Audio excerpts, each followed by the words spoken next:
Yuk, kita mulai aja kalau gitu. Assalamualaikum warahmatullahi wabarakatuh. Waalaikumsalam warahmatullahi wabarakatuh. Ramai sekali. Sudah banyak ini. Betul sekali.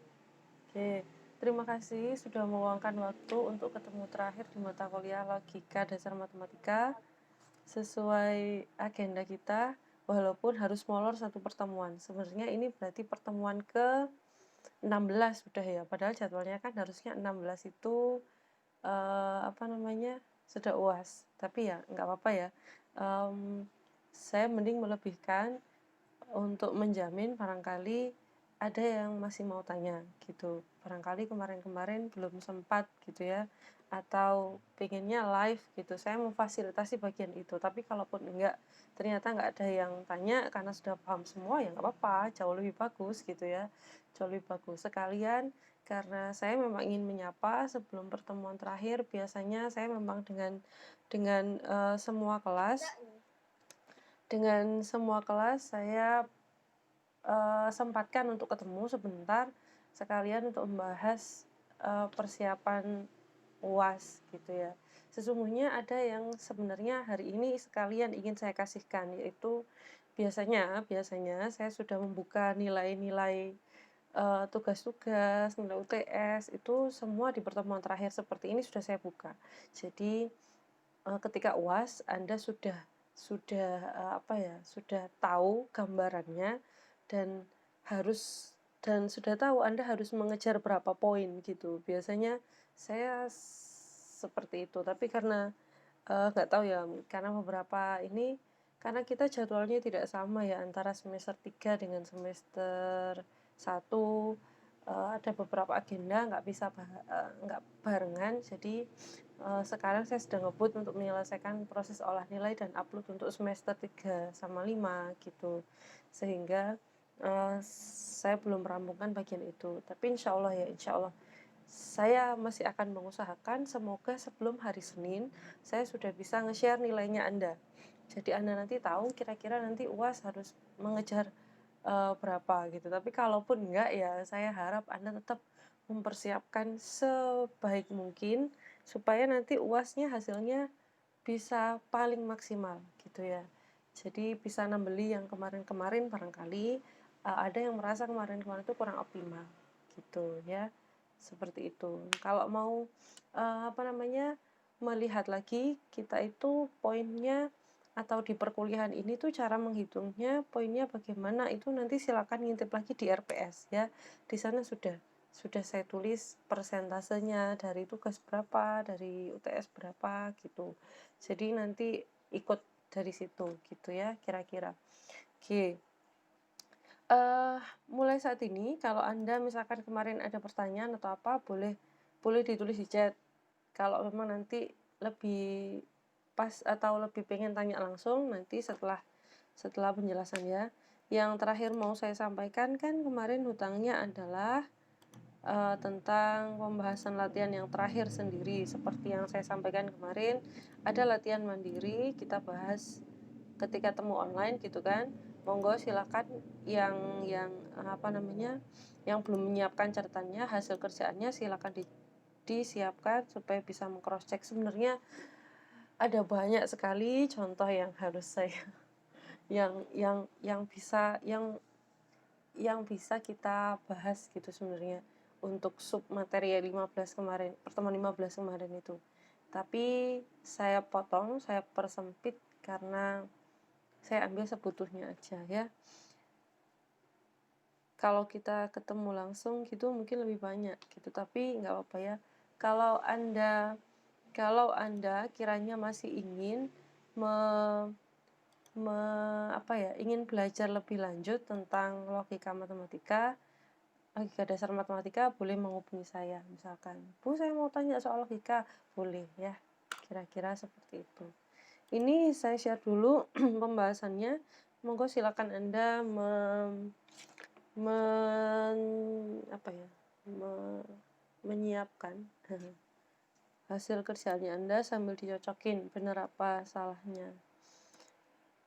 Oke, kemarin soalnya seperti ini. Semua ahli matematika adalah orang yang rajin. Hanya orang-orang yang tidak rajin yang menjadi pengangguran. Setiap orang jenius adalah ahli matematika. Gitu. Ini hanya contoh soal ya, bukan berarti ini harus terjadi, tapi cuma contoh saja. Periksa kebenaran argumen di bawah ini dengan menggunakan aturan inferensi dan juga HNK. Yang pertama, pengangguran bukan ahli matematika, semua orang jenius adalah orang yang rajin, semua orang jenius adalah pengangguran, dan beberapa orang jenius adalah pengangguran. Seperti yang saya sampaikan kemarin, ini banyak keluar di soal-soal TPS yang kemarin ikut tes SBMPTN barangkali menemunya seperti ini, atau kalaupun nggak keluar, biasanya yang seperti ini yang paling sering kita pakai kalau tes-tes mungkin masuk CPNS atau kerja atau apa macam-macam, kadang ada tes psikologinya, salah satunya ya materi logika seperti ini. Anda bisa manfaatkan materi ini ya besok-besok untuk latihan lagi. Oke, seperti step yang kemarin, yang pertama kita misalkan dulu, Anda bisa cari seperti yang saya sampaikan ya, kalau mengerjakan soal seperti ini, cari keywordnya dulu. Keywordnya itu dicari di mana? Di soal dan juga di premisnya maupun di pertanyaannya. Ada berapa aja yang muncul keyword utama. Di sini ada ahli matematika, ada ahli matematika lagi. Muncul 2 kali, oh berarti ini pasti ada nih ahli matematika. Kemudian ada orang yang rajin, orang yang tidak rajin. Oh berarti ini muncul juga ini keywordnya. Kita pakai X adalah orang yang rajin aja. C, di sini muncul ada pengangguran. Berarti X adalah pengangguran, kemudian DX, X adalah orang jenius gitu ya, sambil melihat soalnya. Dari sini berarti karena ada 3 kalimat utama, berarti saya punya 3 buah premis. Premis 1, premis 2, premis 3. Semua ahli matematika adalah orang yang rajin, berarti untuk setiap X, AX maka BX. Bisa ya sampai sini ya. Kemudian hanya orang-orang yang tidak rajin yang menjadi pengangguran. Nih, setiap orang jenius adalah ahli matematika. Untuk setiap X, DX maka AX. Kemudian untuk step dengan aturan inferensi, Anda bisa cocokkan prosesnya Anda. Pengangguran bukan ahli matematika. Berarti yang akan kita cek adalah untuk setiap X, CX maka negasi AX. Kita butuh C sama butuh A, berarti kita pakai premis 1 dengan premis 2 karena melibatkan C dan melibatkan A, dan juga ada yang bisa hilang nanti B dengan B gitu ya. Oke. Di sini saya masukkan premis 2 dulu. Bu, kalau saya mau pakai premis 1 dulu boleh-boleh, tidak masalah. Stepnya nggak harus persis seperti ini ya. Yang penting hasil inferensinya benar dan juga kesimpulan akhirnya ketemunya sama. Kalau step-stepnya, langkahnya tidak apa-apa. Jadi nggak harus premis 1 dulu baru 2, enggak. Boleh bebas. Kalau saya seperti ini, saya contohkan pakai premis 2 dulu, saya tulis, kemudian baru premis ke 1. Setelah premis 2, saya kontraposisikan supaya C ada di depan karena memang kebutuhannya seperti itu. Kemudian kontraposisi langkah 4 dari premis 1, sehingga kemudian dari langkah 2 dan langkah 4 kita dapat silogisme hipotetik ya. C maka negasi A. Kalau Anda mengerjakan langsung premis 1, premis 2, kemudian silogisme, jadi menghilangkan B, berarti kan hasilnya adalah AX maka negasi CX, terakhir tinggal dikontraposisikan. Selesai. Jadi kontraposisinya cukup 1 kali. Itu juga bisa. Sama ya, berarti yang pertama argumennya valid. Yang kedua, semua orang jenius adalah orang yang rajin. Berarti untuk setiap X, DX maka BX. Kita punya D di premis ketiga, kemudian punya B di premis ke-1 dan juga premis ke-2.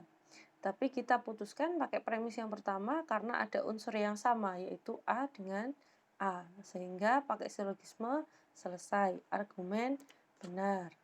Soal yang ketiga, semua orang jenius adalah pengangguran. Berarti untuk setiap DX maka CX. Nah, di sini D sama C kita lihat ada di premis ketiga dengan premis kedua. Tapi di premis 3 dengan premis 2 tidak ada unsur yang sama. Berarti kita mau tidak mau harus melibatkan premis yang pertama karena nggak bisa langsung selesai. Sehingga di situ saya pakai premis 3 dulu baru premis 1 karena D-nya ada di depan jadi saya pasang premis 3 dulu. Kemudian silogisme didapat D maka BX, kemudian kita harus menghilangkan B sehingga kita pakai premis kedua. Jadi 2 kali silogisme diperoleh DX maka negasi CX. Nah, di sini ini kalaupun kita kontraposisikan ya tetap nggak bisa dapat ya kan, kalau dikontraposisikan malah C yang di depan. Nggak sama dengan yang di soal. Yang di soal yang diminta DX maka CX, berarti disimpulkan argumennya salah karena tidak diperoleh hasil seperti yang diharapkan gitu. Untuk aturan inferensi seperti itu ya. Saya ambil contoh yang kiranya mudah dipahami. Nah, ini soal nomor 4 ya, ini harusnya ya. Ini 4 bukan 3. Nomor 4 akan ditentukan kebenarannya, nomor 4. Akan ditentukan kebenarannya beberapa orang jenius adalah pengangguran. Nah, seperti yang saya jelaskan kemarin, kalau bukan semua, misalkan kasusnya seperti ini ya, beberapa. Kalau kasusnya beberapa, berarti kalau kasusnya beberapa, kita nggak bisa menggunakan kuantor kuantor universal, kita pakainya kuantor eksistensial, ya kan, beberapa. Nah, karena dia kuantornya eksistensial, di sini dia nggak bisa menggunakan implikasi, karena hanya ada, berarti kan cuma beberapa gitu loh, nggak semuanya, sehingga tidak bisa berlaku hukum sebab akibat, jadi nggak bisa pakai implikasi, pakainya dia adalah konjungsi. Dalam bentuk simboliknya. Kalau untuk penentuan kebenarannya kita bisa lihat bahwa ini kan sama persis sebenarnya dengan kalimat sebelumnya, beda di kuantor aja. Jadi semua orang jenius adalah pengangguran, nomor 3. Nomor 4, beberapa orang jenius adalah pengangguran. Lah padahal nomor 3 tadi terbukti salah, ya kan? Semua orang jenius bukan pengangguran aja sudah salah, apalagi beberapa gitu ya. Lah wong semua aja salah, berarti kan pasti beberapa juga salah gitu ya, sehingga langsung kita simpulkan argumennya salah. Sudah, cuma itu aja. Jadi nggak harus pakai inferensi kalau bagian ini, karena bagian sebelumnya di nomor sebelumnya sudah ditunjukkan gitu. Itulah enaknya kita belajar logika, belajar matematika itu gitu. Jadi kita nggak bekerja bertele-tele gitu. Kalau misalkan di nomor sebelumnya sudah ya kita bisa ambil gitu.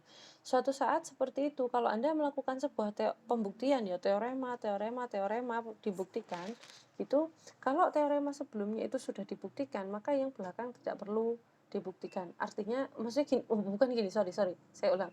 Kalau misalkan yang depan itu sudah dibuktikan, kemudian Anda akan membuktikan teorema selanjutnya, yang mana teorema ini melibatkan kalimat dari yang teorema sebelumnya. Nah, kalau seperti itu, maka kita langsung bisa memakai teorema yang sudah dibuktikan sebelumnya gitu. Jadi nggak perlu membuktikan 2 kali gitu ya. Jadi kadang memang ada beberapa teorema seperti misalkan teorema Ceva, pernah dengar teorema Ceva? Teorema Ceva itu memanfaatkan Pitagoras. Nah, teorema Ceva memanfaatkan Pitagoras, padahal teorema Pitagoras sendiri adalah bentuknya teorema ya kan, sudah judulnya teorema gitu.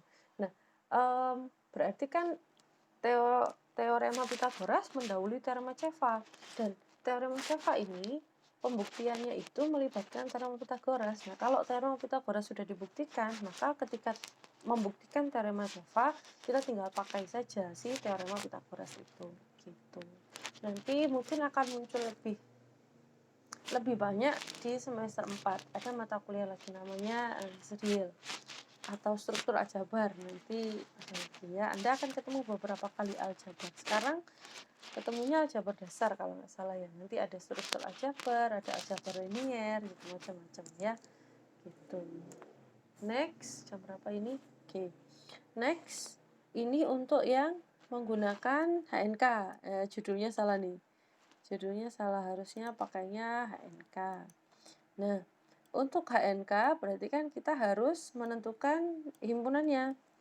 Menentukan himpunannya dulu. Nah, menentukan himpunannya itu kita bisa seperti yang saya sampaikan kemarin, pakainya yang subset ya, himpunan bagian.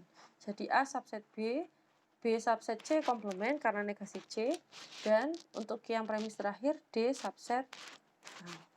Jadi dari sini kita gambar himpunan semestanya.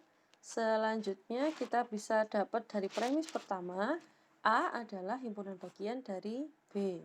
Kemudian dari kalimat kedua, premis kedua, B subset dari C komplement. Artinya dengan kalimat yang lebih mudah berarti B itu ada di luarnya C gitu ya.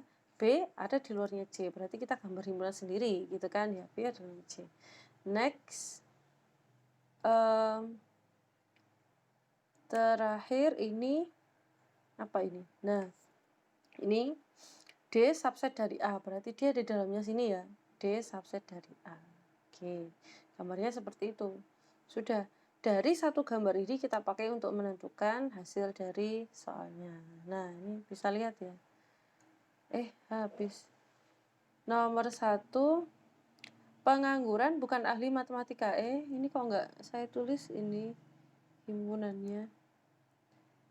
Himpunannya kok nggak saya tulis. Oke. Sebentar. Pengangguran itu kan C. Pengangguran bukan ahli matematika. Gimana?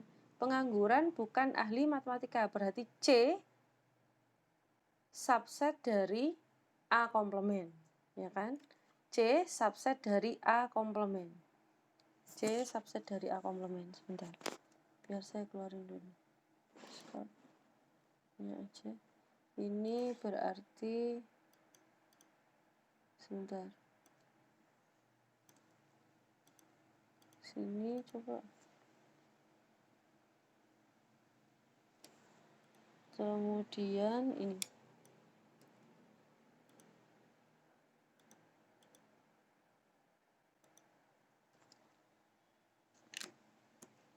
Nomor 1, pengangguran bukan ahli matematika, berarti negasi A. C subset dari A komplement. A komplement.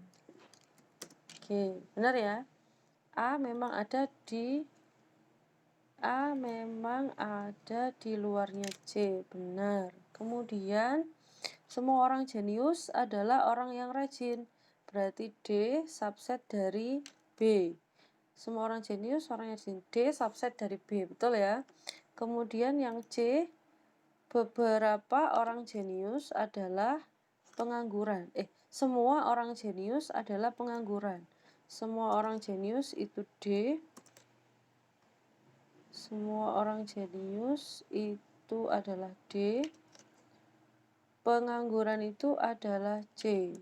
Nah, D subset dari C. Salah ya, karena memang D tidak ada di dalamnya C. Jadi, salah bagian ini ya. Kemudian nomor 4 tadi otomatis juga salah. Beberapa orang jenius adalah pengangguran. Itu juga salah.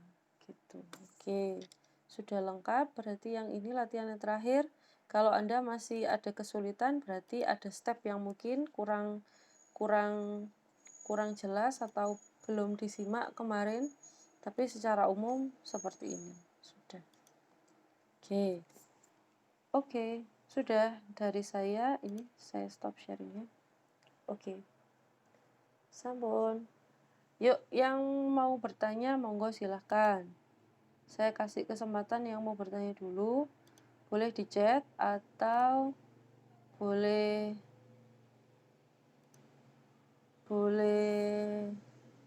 tanya langsung.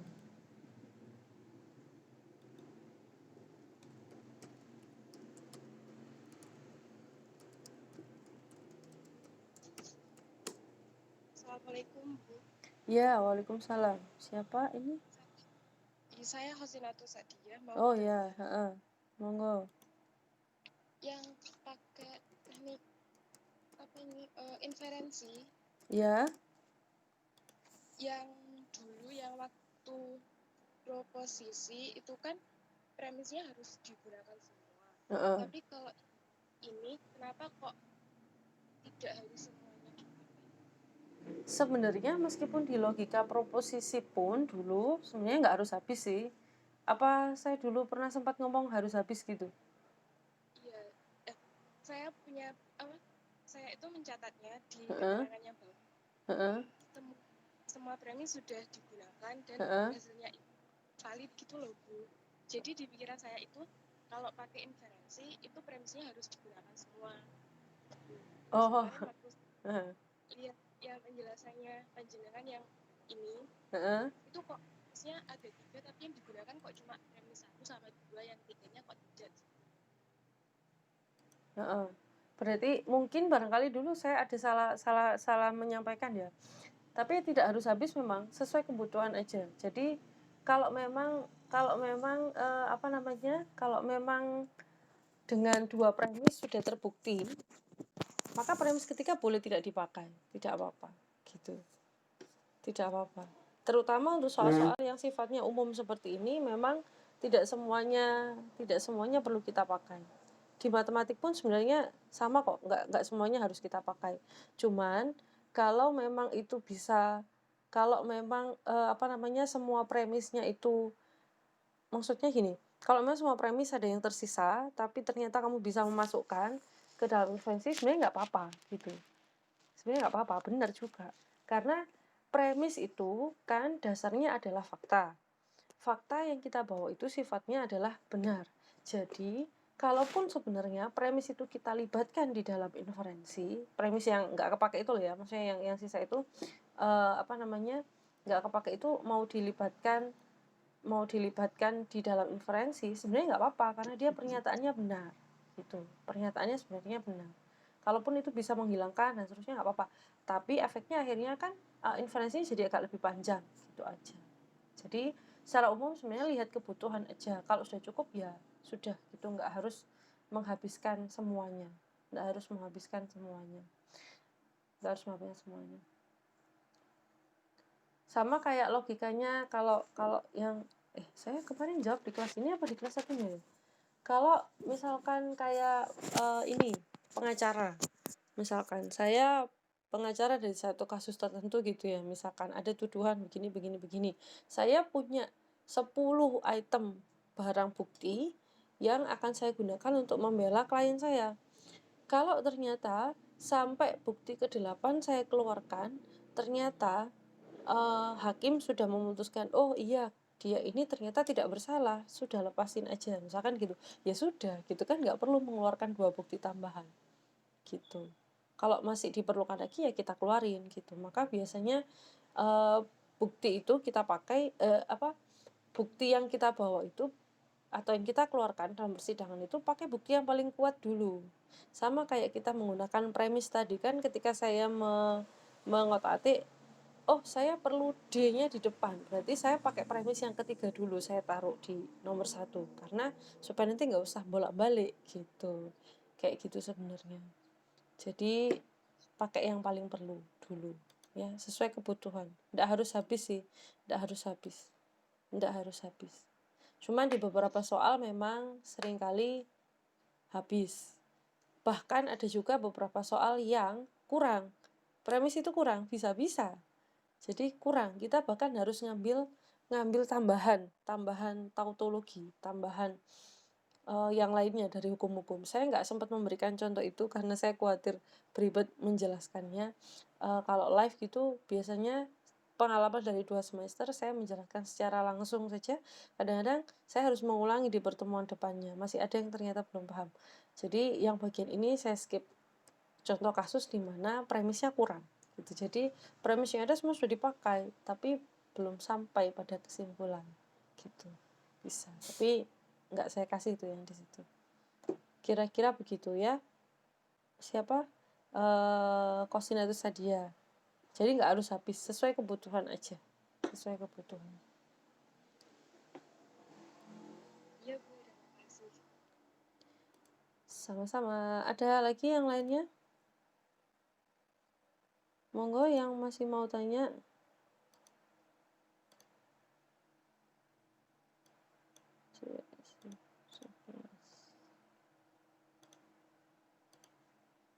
Oke. Belum? Terus saya itu tanya lagi. Boleh, boleh, silakan. Ya, tadi kan di PPT-nya jalan. Ya. Itu yang pakai inferensi ini ya itu loh bukan karena tidak diperoleh hasil. Itu kan seharusnya kan karena diperoleh hasil. Ini kan sama loh Bu. Mana? Yang inferensi nomor 1 sama nomor 2. Yang apa? Loh, oh iya. Oh iya, benar-benar. Asik. Oh iya, benar-benar. Iya, saya ngopi paste-nya dari bagian yang salah ini. Oh iya, terima kasih. Oh. Iya ya, ini kan diperoleh ya kan? Ini kan diperoleh, berarti harusnya ini benar. Karena diperoleh, ini juga karena diperoleh gitu kan. Ini tidak diperoleh. Yang ini tadi salahnya ini nomor 4. Kemudian yang ini tadi ini harusnya menggunakan HNK. Gitu. Oke, terima kasih koreksinya. Betul, saya lupa nggak mengecek bagian sini. Ada lagi yang masih mau tanya, teman-teman? Coba tak cek. Ini sudah stop sharing.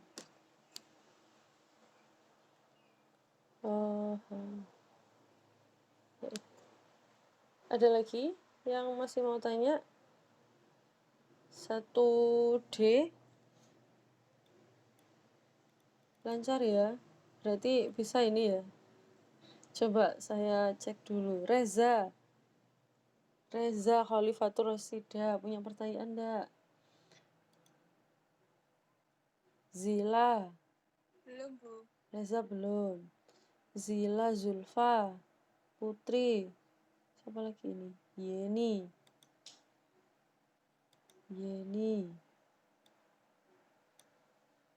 Terus banyak nih.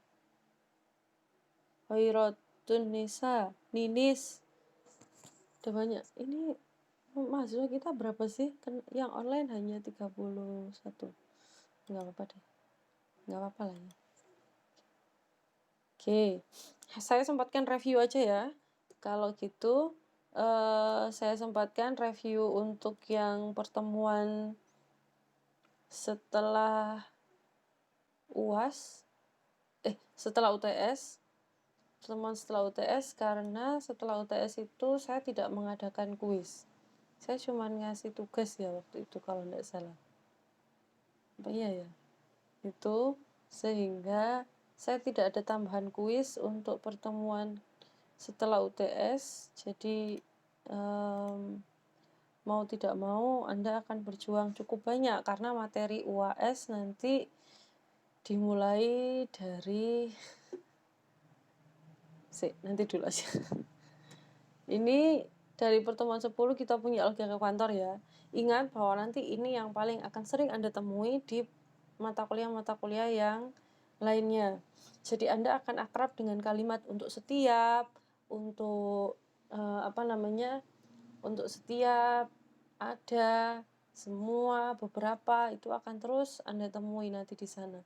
Nanti kita akan sering membuat pembuktian yang seperti ini dan mungkin bisa jadi jauh lebih rumit daripada yang kita coba di sini. Ini kan masih simpel ya. Ada X kuadrat sama dengan 4 dan seterusnya. Kemudian ini pembuktian sederhana, kita dulu sudah cek, ingat untuk selalu memisalkan selagi masih bisa dimisalkan ya. Kemudian ubah ke bentuk simbolik karena mungkin akan lebih mudah gitu. Yang harus Anda garis bawahi sampai saat ini mulai dari awal dulu adalah biasakan untuk melihat kalimat yang ada di teorema atau kalimat yang ada di soal itu dalam bentuk strukturnya. Oh, dia ini punya operator apa, dia ini punya kuantor apa, itu harus selalu kita analisis. Jadi setiap Anda membaca suatu teorema, pastikan Anda menguliti dulu, membongkar. Oh, ini ada satu klausa, ini ada dua klausa. Kalau ada dua klausa, ini penghubungnya mana, jika maka, atau konjungsi, atau disjungsi, atau apa, silakan memastikan. Yang biasanya keluar, tapi kita mungkin selama ini kurang sering pakai adalah biimplikasi. Biimplikasi itu juga sering keluar di teorema-teorema, jadi banyak teorema itu yang bentuknya jika dan hanya jika, gitu. Tapi saya tidak banyak bahas kemarin.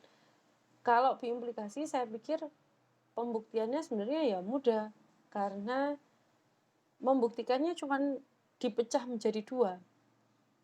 Jadi membuktikan P maka Q, kemudian selanjutnya membuktikan Q maka P. Jadi 2 kali proses pembuktiannya. Cuman itu, cuma beda rute saja. Jadi kalau pembuktian pertama itu membuktikan dari P ke Q, kemudian pembuktian kedua adalah dari Q ke P. Rutenya itu aja sebenarnya. Tapi yang lain sebenarnya sama ya. Seperti ini. Kalau dapat bentuk simbolik kemudian ditulis bentuk kalimat, itu juga harus hati-hati. Operatornya apa gitu ya. Ini pertemuan ke-10. Kemudian untuk pertemuan ke-11, di pertemuan ke-11 kita masih melanjutkan di pertemuan 11 masih melanjutkan pembuktian. Ini yang saya tuliskan dalam bentuk yang sudah lebih formal ini ya. Sudah lebih formal, tapi masih sederhana soalnya. Yang mungkin agak ribet bagian sini. Sudah saya kasih contohnya Anda beberapa juga. Kemudian di sini lebih banyak soal-soal di pertemuan 11. Pertemuan ke-12 saya memberikan Anda pertemuan ke-12 mana ya? Pertemuan ke-12 ini. Pertemuan ke-12 kuantor gabungan. Jadi di bagian ini kita belajar kuantor yang tumpuk. Artinya kuantor yang tumpuk itu ya kuantor gabungan, kuantor yang dia letaknya memang berdempetan di depan. Bukan berarti dua klausa yang berbeda kemudian kuantornya satu sendiri-sendiri, enggak, tapi ini kuantornya mepet jadi satu. Anda dulu saya kasih contoh bagian ini untuk setiap dan ada dengan berbagai model, dengan berbagai contoh, dan ini sebenarnya paling basic dari logika. Artinya kalau kita punya kuantornya itu macam-macam dan Anda paham perbedaannya, maka Anda mencoba menerapkan itu dalam kehidupan sehari-hari, maka Anda akan dapat banyak sekali insight-nya. Karena sebenarnya tatanan kalimat dalam logika kuantor yang mengatur kuantor universal dan juga kuantor eksistensial ini akan memberikan kita sebuah keterampilan berbahasa. Jadi kapan saya mengucapkan kata semua dan ada, itu tatanannya sudah ada di bagian sini gitu. Jadi beda sekali penekanannya. Kalau untuk setiap X ada Y, dengan ada X untuk setiap Y, sangat berbeda gitu. Nah, kalau ini kita pakai dalam kehidupan kita sehari-hari, akan banyak sekali manfaatnya gitu. Jadi kita ngomong itu ada polanya, ada rutenya gitu, dan maknanya berbeda. Dengan kalimat yang sederhana, dua kalimat sederhana tapi urutan kuantornya berbeda, itu maknanya sudah sangat berbeda gitu. Kemudian ini ilustrasinya kemarin. Nah, ini ada 8 kalau kalau kuantornya ada 2 macam, kita bisa bikin 8 kemungkinan seperti ini. Kalau ada lebih banyak lagi, 2 variabel ya, tadi 2 kuantor, 2 variabel, ada 8. Kalau kita punya 2 kuantor, universal dan eksistensial, dengan variabel yang lebih banyak, X, Y, Z misalkan, berarti kombinasi yang bisa kita bikin jauh lebih banyak lagi, berarti jelas ya. Maka tatanannya kalau kuantor gabungannya banyak ya dia otomatis lebih sulit, lebih rumit gitu. lebih rumit. Nah, di sini Anda diberikan penjelasan beberapa. Saya ambilkan ini dari buku Moras. Buku Moras itu buku andalannya anak-anak matematika. Jadi Ronald Moras itu buku andalan basic matematiknya. Nanti Anda boleh minta ke saya kalau mau kopinya. Tapi ya sama, bukunya berbahasa Inggris ya. Di sana ada banyak penjelasan seperti ini. Kalau dempet-dempet dengan banyak variabel seperti ini, maka sebenarnya ada aturannya. Mana yang lebih kuat, mana yang lebih lemah, gitu-gitu ya. Tuh, jadi ini mengingatkan kita. Kalau mau ngomong tatanannya seperti ini. Kalau mau lebih kuat. Next, teorema ini juga sama. Teorema tambahannya bagaimana cara mengubah dari kuantum universal ke esensial dan seterusnya dinegasikan.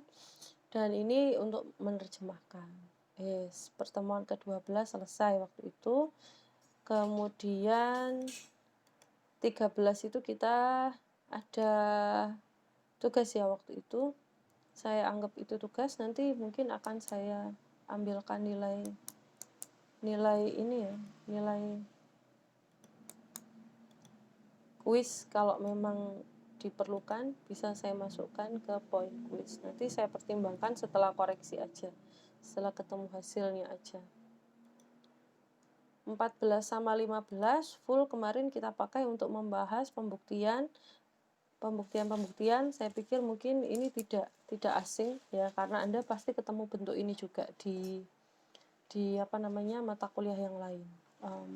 Teori bilangan, aljabar, atau mata kuliah apa ya, teori himpunan, pasti juga sebenarnya ketemu gitu ya. 14 ini yang paling yang paling sering akan Anda gunakan ini sih, mungkin nanti kontradiksi, kontraposisi, bukti langsung, itu yang paling sering Anda gunakan nanti gitu. Pertemuan ke-14 ya, di pertemuan 14. Pertemuan 15 itu, pertemuan 15-nya baru kemarin ya. Oke, itu reviewnya kira-kira. Jadi nanti bahan UAS, sebenarnya bahan UAS itu setelah yang pertemuan ke-13. Jadi bahan UASnya itu yang metode pembuktian 14-15 ya. Tapi kan karena ya meskipun dia itu pertemuan 14 sama 15 kan mereka sama tetap melibatkan materi dari pertemuan ke-10, 11, 12 juga kan kuantor. Jadi ya tetap ini tetap harus dari pertemuan ke-10 gitu ya. Jadi dipersiapkan aja, mungkin akan lebih banyak ya, pokoknya isinya poin utamanya adalah pembuktian biasanya. Di UAS isinya pembuktian ya, logika counter gitu. Kira-kira itu. Saya belum mendesain soal karena saya biasanya mendesain soal setelah melihat hasil terakhir nilainya Anda. Jadi belum mendesain soal, tapi secara umum intinya tentang pembuktian aja. Oke, itu aja reviewnya. Kemudian sudah ya, berarti saya sudah menyampaikan pembahasan, saya sudah mereview. Oh ya, yang harus saya tanyakan yang kemarin dari yang sumber tambahan yang saya kasih ke Anda, apa ada yang mau ditanyakan? Saya ambilkan itu dari sumber bebas sih, online. Cuman tambahnya cukup bagus. Ya beberapa untuk referensi. Bisa disimpan karena mungkin itu nanti akan muncul di mata kuliah yang setelah ini, analisis real dan lainnya. Jadi itu pastikan untuk disimpan, kalau perlu di print gitu. Saran saya, semua materi yang saya kasih satu semester ini kan saya kasih dua-duanya dalam bentuk filenya dan juga dalam bentuk videonya. Untuk yang materi filenya, usahakan untuk bisa di-print, jadikan satu ya. Di-print, jadikan satu, nanti diplong gitu ya, dibolongi, nanti di-bundle gitu ya jadi satu, atau dijilid silakan. Di-bundle jadi satu gitu, supaya Anda punya filenya nanti. Punya file materi ini. Karena kita kan ya namanya kuliahnya online, barangkali itu ya. Itu silakan di-print, disimpan, termasuk bahan tambahan yang saya kasih itu. Jadi biar nanti Anda punya arsipnya. Karena mungkin itu hanya saya kasihkan di semester 1, karena semester 3 sampai semester 5 saya itu sudah menggunakan sistem yang berbeda.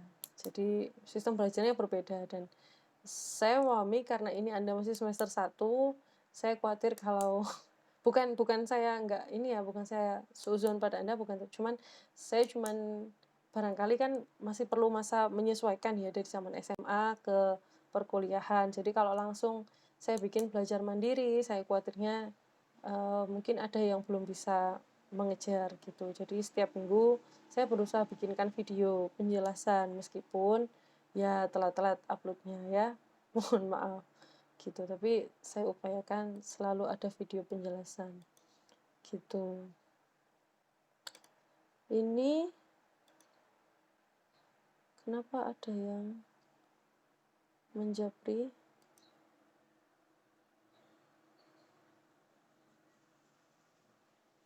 Sebentar.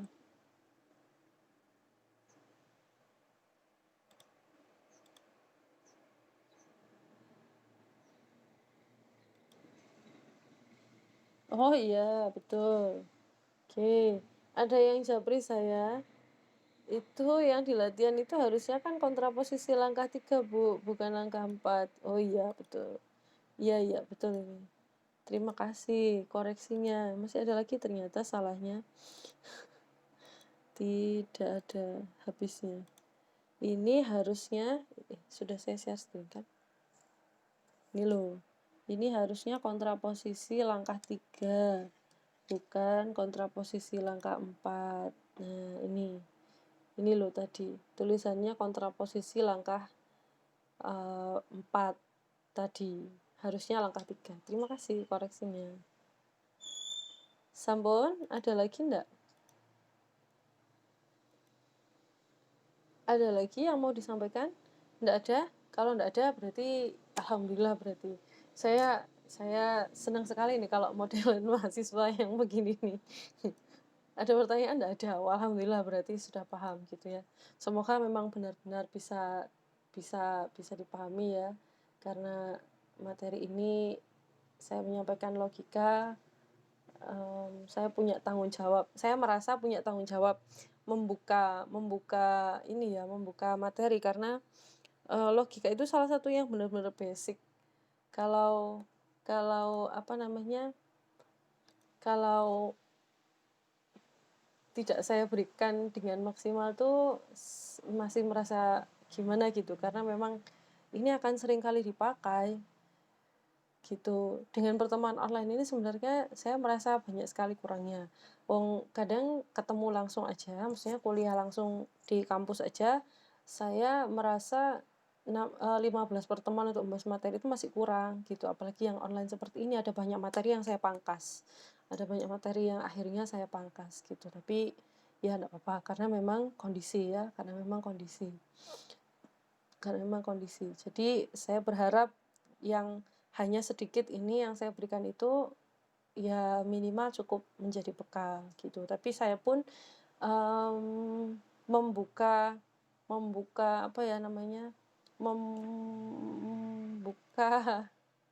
semua semua jalur, membuka semua jalur untuk Anda bertanya ke saya, meskipun nanti sudah lewat materi logika, meskipun sudah tidak lagi belajar logika dengan saya. Kalau misalkan Anda di semester depan barangkali ketemu suatu pertanyaan yang itu ada sangkut mautnya dengan logika, boleh ditanyakan ke saya ya. Jadi belajar itu tidak terbatas hanya karena sedang kuliah atau enggak gitu ya. Jadi Anda tetap boleh bebas belajar, atau kalau Anda ingin mendalami logika yang lebih lanjut, boleh Anda ngobrol-ngobrol dengan saya. Saya kemarin di sini ada yang pakai Twitter. Saya menemukan satu akun yang sering membahas tentang logika dari sisi yang bukan orang matematis, tapi alur logikanya bagus. Jadi penjelasan logikanya bagus gitu. Jadi Anda boleh kalau mau nanti ngobrol-ngobrol lagi dengan saya silakan ya. Intinya seperti itu. Jadi satu semester ini materinya saya cukupkan sekian. Memang memang banyak kurangnya, tapi semoga bermanfaat ya. Saya pun menutup pertemuan ini, saya mohon maaf atas segala kekurangannya, gitu ya. Sebagai bahan evaluasi untuk saya pribadi, nanti saya akan kirim link, link evaluasi atau link, feedback perkuliahan. Link feedback perkuliahan ini nanti akan saya pasang di pertemuan ke-16 di LMS ya. Nanti linknya akan saya kasih ke Anda. Jadi di LMS nanti atau kalau enggak misalkan nanti di LMS silakan dibuka, mengisi feedback aja, mengisi feedback perkuliahan supaya nanti itu bisa jadi evaluasi bersama baik saya dan juga jurusan. Jadi kita bisa sampaikan kendalanya apa gitu. Enggak apa-apa, justru di situ nanti barangkali Anda ada yang kurang sreknya dengan saya. Bu Mei kalau menjelaskan terlalu cepat atau Bu Mei materinya terlalu ini atau itu, silakan nanti diisi di sana ya. Silakan di sini sana. Bebas sebebas-bebasnya. Ya, bebas sebebas-bebasnya. Dan nanti dia anonim, jadi Anda nggak usah khawatir.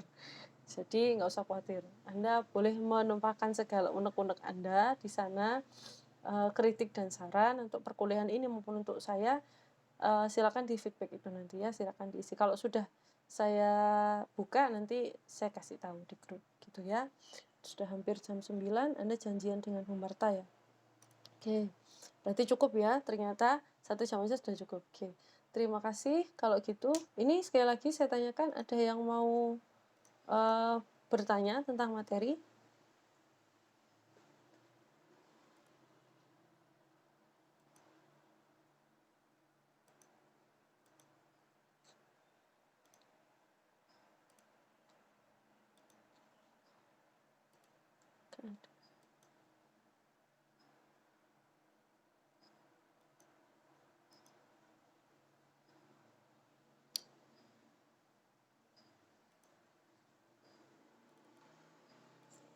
Oke, karena tidak ada, berarti saya cukupkan sekian ya. Jadi, saya ulang, untuk bahan UAS-nya kita nanti insya Allah adalah materi-materi tentang pembuktian. Silakan dipelajari, dan juga karena nanti mungkin akan cukup melebar. Seperti kayak kita ketika pembuktian, kan misalkan bilang genap, ganjil gitu kan, ya butuh definisi kan. Barangkali yang seperti itu nanti boleh sambil ngintip-ngintip, sambil belajar sekalian ya untuk yang teori bilangan, untuk yang teori himpunan gitu. Karena tidak terbatas pada materi logika aja. Kadang saya merepet-merepet kayak yang di awal-awal dulu kan saya memasukkan juga trigonometri, memasukkan juga geometri gitu kan ya. Barangkali seperti itu disiapin aja. Tapi yang jelas selama Anda sudah paham struktur dasarnya pembuktian berarti sebenarnya sudah beres. Nanti ketika mengerjakan soalnya kan tinggal nyari tambahannya aja gitu ya. Kira-kira seperti itu. Terima kasih atas kerjasamanya, kesabarannya, dan kegigihannya selama 1 semester berkuliah dengan saya. Mestinya saya banyak kurangnya, mestinya saya lebih banyak kurangnya daripada Anda ya, karena saya yang menyajikan materi, mungkin saya ada khilafnya, ada banyak kurangnya, telat-telatnya. Kita ketemu harusnya sering-sering, tapi ternyata kita cuma bisa ketemu 3 kali dalam 1 semester. Nggak apa-apa ya, karena memang kuliah online banyak kendala, kita sudah mengupayakan yang terbaik gitu ya. Semoga apapun yang kita lakukan ini di semester ini dihitung sebagai amal ibadah ya. Karena poin utamanya sebenarnya itu, kita belajar apapun itu semoga Allah ridho gitu. Cuman itu aja. Jadi kita berharap Allah ridho supaya ilmu yang kita cari ini akan membawa manfaat untuk kita dan juga untuk orang lain gitu ya. Jadi doanya itu. Jadi saya biasanya ke mahasiswa itu gini, saya tuh nggak terlalu penting nilainya Anda itu apa, karena nanti yang bertanggung jawab Anda sendiri gitu ya. Mari kita mempertanggungjawabkan pekerjaan kita masing-masing. Saya mempertanggungjawabkan diri saya sebagai dosen, Anda mempertanggungjawabkan diri Anda sebagai mahasiswa. Selama ini seperti apa? Seperti yang saya tulis di pertemuan 15 ya, silakan Anda evaluasi diri Anda sendiri. Sudahkah selama ini Anda belajar dengan maksimal gitu? Kalau semuanya terjawab ya, ya sudah. Berarti Anda sudah melakukan yang terbaik gitu. Perihal nilainya, baik buruknya sebenarnya bukan itu poin utamanya ya, bukan itu poin utamanya. Jadi yang harus Anda tanyakan adalah sudah seberapa banyak ilmu yang saya ambil dari perkuliahan ini dan sudah berapa banyak yang saya terapkan. Gitu. Itu yang harus Anda tanyakan. Perihal nilai itu bukan faktor utama ya. Besok ketika kerja tidak hanya akan ditanya nilainya kok, tapi lebih berpengaruh lagi apa yang bisa Anda dapat gitu. Dulu pernah belajar logika? Coba misalkan tes kerja. Dulu pernah belajar logika. Di transkrip nilainya Anda A misalkan. Anda sudah belajar apa aja? Coba dijelasin gitu. Dapat nilai A tapi tidak bisa menjelaskan apa-apa, berarti sama saja dengan Anda tidak bisa mempertanggungjawabkan nilai gitu ya. Jadi ada baiknya yang lebih perlu kita tanyakan pada diri kita adalah sudah seberapa banyak ilmu yang kita ambil gitu ya. Kira-kira itu saja dari saya. Sekali lagi terima kasih. Pertemuan hari ini saya cukupkan. Insya Allah akan saya lanjutkan informasi lebih lanjut tentang feedback tadi di LMS ya, tentang feedback, kemudian tentang informasi tentang nilai. Nanti insya Allah akan saya kabarkan menyusul. Sama terakhir adalah UAS di pertemuan ke-16 teknisnya nanti juga akan saya sampaikan menyusul di grup ya. Paling tidak saya sudah melegakan kewajiban untuk bertemu online di pertemuan ke-16 ini ya. Terima kasih. Saya cukupkan sekian, saya tutup. Wassalamualaikum warahmatullahi wabarakatuh. Terima kasih. Waalaikumsalam warahmatullahi wabarakatuh. Sama-sama, selamat ketemu. Semoga ketemu lagi di mata kuliah yang lainnya dan semoga kita bisa segera ketemu di dunia nyata, tidak di dunia maya ya. Semoga segera ketemu. Ya.